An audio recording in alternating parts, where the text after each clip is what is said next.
খলিফাতুল মুসলিমিন ওমর রাদিয়াল্লাহু তাআলা আনহু তিনি যতদিন দেশ শাসন করেছিলেন, হঠাৎ একদিন দেখতেছেন খলিফাতুল মুসলিমিন দিনের বেলায় তিনি অফিস আদালতের কাজ কামগুলো করে, রাষ্ট্রীয় কাজগুলো করে, রাতের বেলায় তিনি ঘুরে ঘুরে দেখতেন কোথায় মানে বিপদের মধ্যে পড়ে আছে, কোথায় কার কি প্রয়োজন, সবগুলো খবর নিয়ে দেখতেন।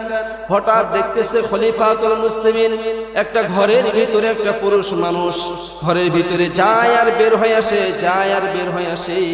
খলিফাতুল মুসলিমিন লোকটার বিপদের অবস্থাটা দেখি তিনি চিন্তা করলেন হয়তো লোকটা কোনো মুসিবতের মধ্যে সম্মুখীন হয়েছে। লোকটার কাছাকাছি গিয়ে বলে, ভাইজান আপনি কি কোন বিপদের মধ্যে পড়ছেন নাকি? বলে হ্যাঁ। বলে কি বিপদ? বলে আমার স্ত্রী এখন সে প্রেগনেন্ট রয়েছে, এখন সে দুনিয়াতে বাচ্চা একটাকে জন্মগ্রহণ করবে, এই মাত্র প্রসব করবে, তার প্রসবের বেদনা এত কঠিন হয়েছে, এত ব্যথা, তার অবস্থা দেখে আমি নিজেই নিয়ন্ত্রণ থাকতে পারি না। আমি চিন্তা করি একটু বাহিরে যাই, একটু ঘরের ভিতরে আসি। যখন আমার স্ত্রী চিৎকার দেয় তখন আমি ঘরের ভিতরে যাই, যখন আবার দেখি আমার স্ত্রী শান্ত হয়ে যায় তখন ঘর থেকে বের হয়ে বাহিরে আসি। চিন্তা করে কোনো পুরুষের সাথে বা কোনো নারীর সাথে যদি আমার সাক্ষাৎ হয়ে যায়, ওই নারীটাকে আমার স্ত্রীর কাছে নিয়ে যাব। এই অবস্থার মধ্যে একটা যদি নারী পাই, আমার স্ত্রীর এই মুহূর্তে মুসিবতের মধ্যে কঠিন একটা উপকার হবে।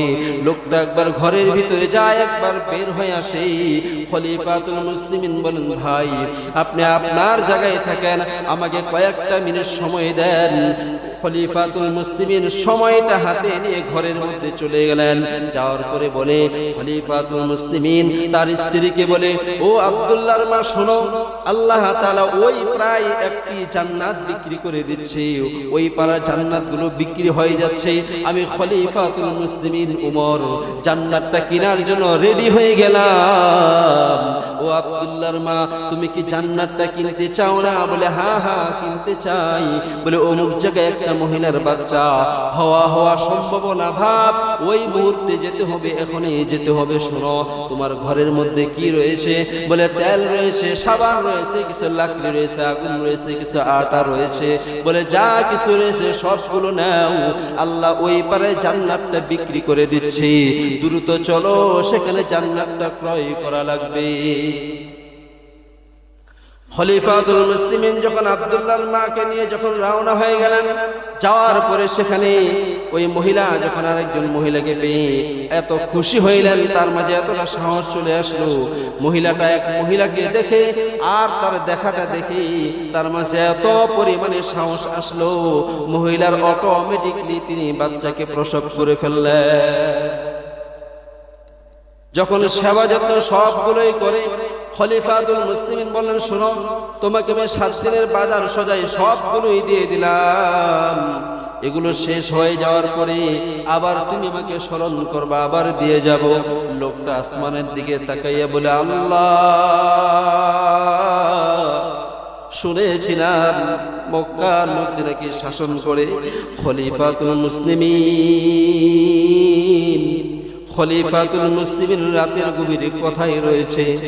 খলিফাতুল মুসলিমিন কেমন শাসক হলো, আমার স্ত্রীর খবর নিতে পারলো না, আমার খবর নিতে পারলো না। খলিফাতুল মুসলিমিন যদি এই লোকটাকে আল্লাহ আপনি বানাইতেন, তাহলে অবশ্যই এই লোকটা খলিফাতুল মুসলিমিন হইতো। আপনি খলিফাতুল মুসলিমিন কারে আপনি বানাইছেন? আল্লাহ কেন খলিফাতুল মুসলিমিন কেন আমাদের খবর রাখলো না? লোকটা যখন আসমানের দিকে তাকাইয়া কান্না করে, খলিফাতুল মুসলিমিন সেখান থেকে যখন চলে আসে, কয়েকদিন পর আবার যখন খলিফাতুল মুসলিমিন 1 মাসের বাজার সদাই নিয়ে হাজির হয়ে গেলেন, লোকটা তার সম্পর্কে জানতে চায়। জানতে জানতে এক পর্যায়ে দেখে খলিফাতুল মুসলিমিন ইনি হলেন খলিফাতুল মুসলিমিন, যারা আল্লাহর হুকুম অনুযায়ী দেশ শাসন করেছিল, সমাজ যারা শাসন করেছিল, তারা আল্লাহর বিধান অনুযায়ী শাসন করেছে, আল্লাহর বিধান অনুযায়ী তারা দেশ পরিচালনা করেছে। আমরা তো সবাই চাই কোরআনের আইন অনুযায়ী গোটা পৃথিবীটা চলুক, গোটা সমাজ চলুক। আপনার ধন সম্পদ টাকা পয়সা সব কিছু রয়েছে, আপনি যদি বলেন যে আমার ইবাদত দিয়ে আমার ঈমান দিয়ে আমি জান্নাতটা ক্রয় করব, খলিফাতুল মুসলিমিন বলে না না না, মানুষের সেবা যত্নের মধ্যে জান্নাতটা লুকাই আছে, সেখানে সেবা যত্ন করে জান্নাতটাকে ক্রয় করা লাগবে। এজন্য আল্লাহর এক আয়াতের মধ্যে বলেন ইন্নাল্লাহা আশতারা মিনাল মুমিনিনা আনফুসাহুম ওয়া আমওয়ালাহুম বিআন্না লাহুমুল জান্নাহ। আল্লাহ বলে আমার জান্নাতুল ফিরদাউসটা বিক্রি করে দিলাম মুমিনের কাছে, জান এবং মালের বিনিময়ে জান্নাত বিক্রি করে দিলাম। আমরা শুধু মনে করি ইবাদত উপাসনার মধ্যেই শুধু জান্নাত রয়েছে, মনে করি ঈমানটাকে মজবুত করলাম এটার মধ্যেই শুধু জান্নাত রয়েছে।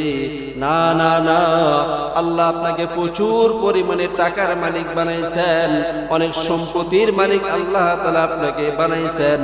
আপনার টাকা পয়সা অর্থ সম্পদ দিয়ে আল্লাহর রাস্তায় দান করে আপনাকে আল্লাহর জান্নাতুল ফিরদাউসটা আপনাকে ক্রয় করা লাগবে। আল্লাহ আমাদেরকে যেই